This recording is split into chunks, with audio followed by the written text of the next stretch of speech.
Hey everyone, welcome to the Pixelgon podcast, episode 4. I am Derek, aka The Boinks, and with me here we have Miguel, aka Lord Jashiro. Evening, people. How you guys doing today? Hope you're all doing well. Good to see you here, Miguel. Haven't seen you in a while. Yeah, Yeah, it's been a tough time, yeah, and I have either a very needy dog today, or let me just get him out of the way. But yeah, no, it's been a long time. yeah. So we're here to discuss many different video game topics. So we'll just go ahead and move into the first one, assuming I can figure out why Hangouts is being a big stupid thing. Here we go. So, first things first, we wanted to talk about a newer Kickstarter, which had come out somewhere recently, about Friday the 13th. So, you remember the Friday the 13th series, correct? The Jason Yes. Voorhees series. Who doesn't? There's so many sequels to it. So, Jason Voorhees is one of my favorite 80s slasher movie villains, essentially, or horror villains. And holy crap, Really? do I... Was he though? Was he really a villain? I mean, for me, he was the hero all, and start to finish, he was the hero for me. So, the knowing hero? teenagers having sex in camp, no, won't have it.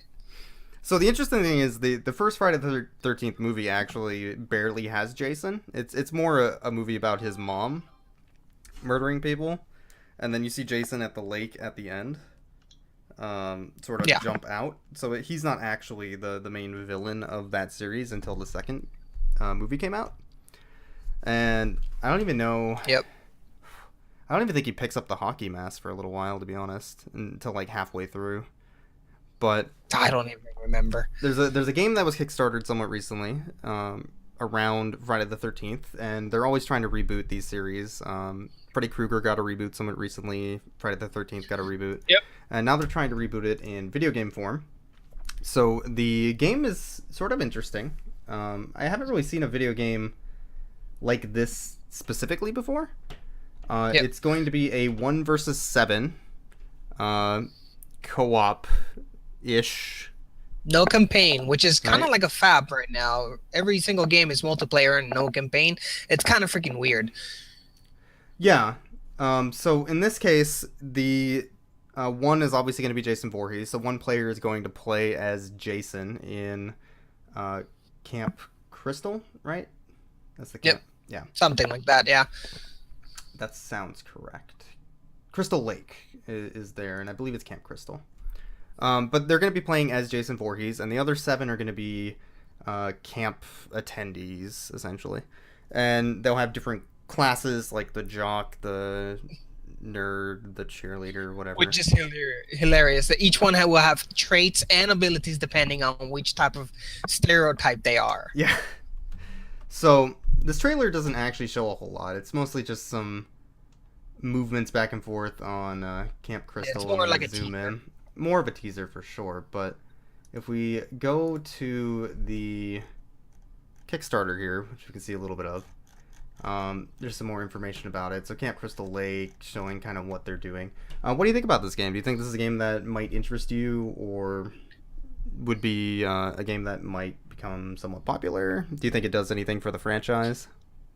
Well, that's the thing, right? So there is a kind of like an uprising on these horror games, which we felt that with the fall of Resident Evil kind of went down a bit, where really there's no horror games, and it's not until recently that we've seen all these games come up. I mean, not too long ago we had Until Dawn, which was a complete sleeper hit. I mean, Sony had no idea what they had in their hands, and I haven't played it per se, but they definitely was an amazing game for what I hear. And it's basically that kind of, horror slasher kind of type of games. So this is a genre that will always exist. As long as there's 14-year-old girls, this genre will never go away, because that's basically, believe it or not, that's what it's headed always towards to. So, I mean, having it be in a multiplayer only game is risky, although at the same time you got to think, I mean, what kind of campaign, what kind of story can you give with Jason Bourne that you Jason Bourne, Jason Bourne, Jason the Bourne you know, identity of Jason Voorhees the Bourne mashup. identity?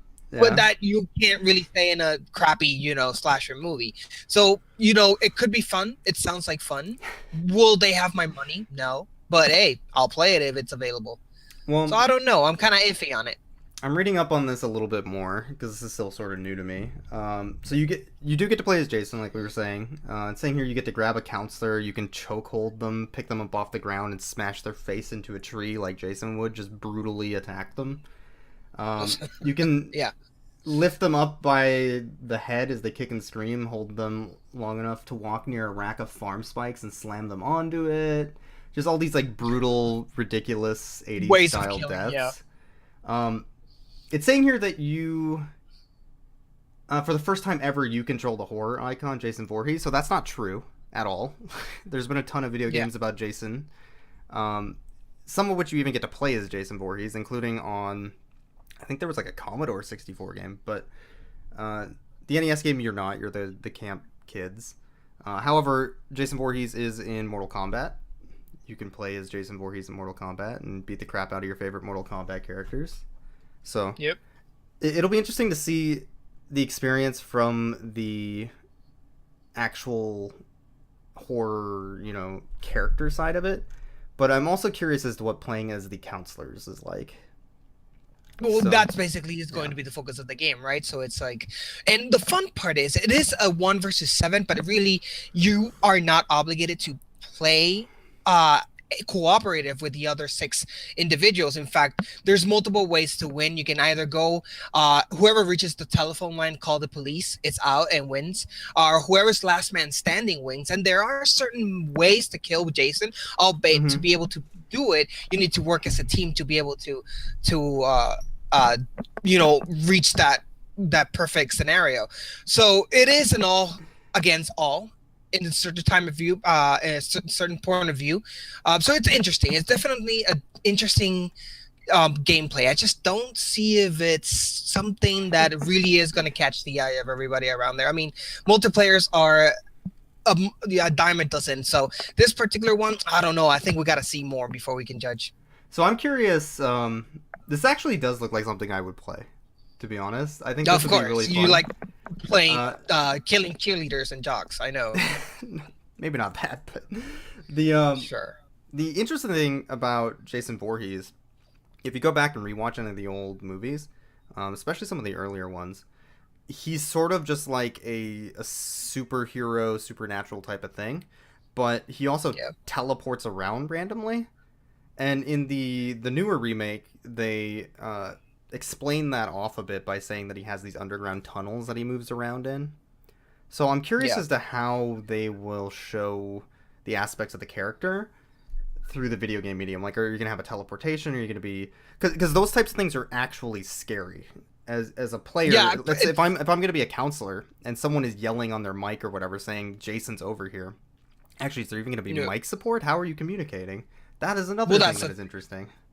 Well, yeah, that's right. So basically, we can only estimate by now, but I would say it's all about taking opportunities. Maybe the player that plays as Jason has the opportunity via some items or some unlocks that he can transport into the best opportune moments. Kind of like having kill streaks in any Call of Duty or Battlefield game. Yeah. And it just has these abilities that let you do that. Now, about the chatting, I think that's something definitely that they're going to have to work with. I don't think being able to communicate instantly with anyone is the way to go. I mean, it would be perfect if they would be able to select it and do it in a form like a proximity. If you're next to someone in the game, then you can hear him. But once you're separated, because, in every good slasher movie, you always have to get separated. Once you're separated, you don't know. You're in the black unless you hear someone screaming. You won't know where Jason is. So it's very touchy. I mean, scary is something. It's an art. So let's see how they pull it off. Oh man, they even got Tom Savini and Kane Hodder to work on it. Kane is one of the guys who plays Jason Voorhees in the movies. Yeah. And Savini's like a horror legend. So that is rad as hell. I'm actually super excited for this now. Let's see how it goes. We'll have to look out for it. So that's Friday the 13th. Something to look out for. Another game coming out somewhat soon is Doom. Oh, yeah. Which is not Doom 4, mind you. It's just Doom. That's one franchise that it wants to die, and they just keep it in life support. Yeah, they keep bringing Doom back. So I'm a huge Doom nerd. I love the original Doom. I've mapped Doom maps. I've played user-created maps. I've probably beaten the campaigns of the original Doom and Doom 2 countless times. Yep. I didn't even like Doom 3, to be honest. Not many people did. I bought Doom 3 super excited, and I was not at all excited about it. So Doom 4, I'm really apprehensive about. It looks like more of Doom 3, which makes sense. But the way they were talking about the game at the E3 conference and such when it originally got announced, it's mostly being touted as like old Doom, where it's fast and action-y rather than slow and horror like Doom 3 was. So the alpha for it is coming out very soon for people who pre-ordered and bought the new Wolfenstein game. So we're actually going to get some real live gameplay rather than just what they've shown us, like the pre-scripted stuff. And this is the E3 trailer that they showed earlier this year, which I think is still pretty scripted, to be honest.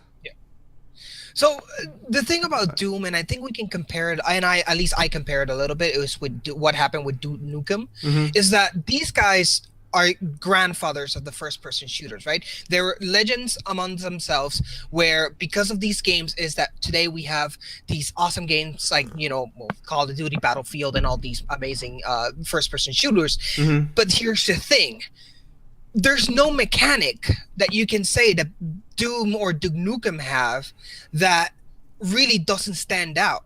So even if they bring Doom with amazing 4000K graphics and HD quality, what changes are you going to add to Doom which will make it stand out from the other 100,000 million first-person shooters out there?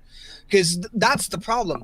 Just being a good shooter is not enough any day. You just have to give something else, and that's something that wasn't introduced in the third game of Doom. It was just another first-person shooter, and that's what happened with Duke Nukem Forever. Same thing. It was just a first-person shooter with nothing special other than the fact that one starred Duke Nukem and the other one was The Rock. I don't know who the fuck is Doom. I don't know. Oh yeah, there was a Doom movie. You get my drift. There was a Doom movie with The Rock in it. There was no such thing. I owned it on DVD. Creepy. It had even weird incest thing going on there. It was just weird. It had a first-person Doom section in live action. It was great. He said not remotely with any confidence. I bought that movie actually when it came out without ever watching it, and I was super mad about that. Yeah. My biggest problem with this Doom, and I'm playing a video here so people on the stream can see it. Have you played Doom recently at all? No, not in a while. So the original Doom and Doom 2 are actually very colorful games. There's like red cacodemons, there's green, vibrant colored acid, there's colored doors, like everything in the game, even in the darker areas, is very vibrant and colorful, and it sticks out. Which is weird. And this game is nothing like that. It's all brown and everything looks the same, and it's really sort of, I think it's supposed to be trying to like be grim dark and realistic, but Doom isn't realistic. Doom is a colorful, fun action game. This is not that. My other complaint is watching this E3 video again. Every single enemy you kill drops some sort of health or ammo. Doom didn't really do that, and it's fine to have a change like that, but it just feels really weird to like kill an enemy and then it just explodes into a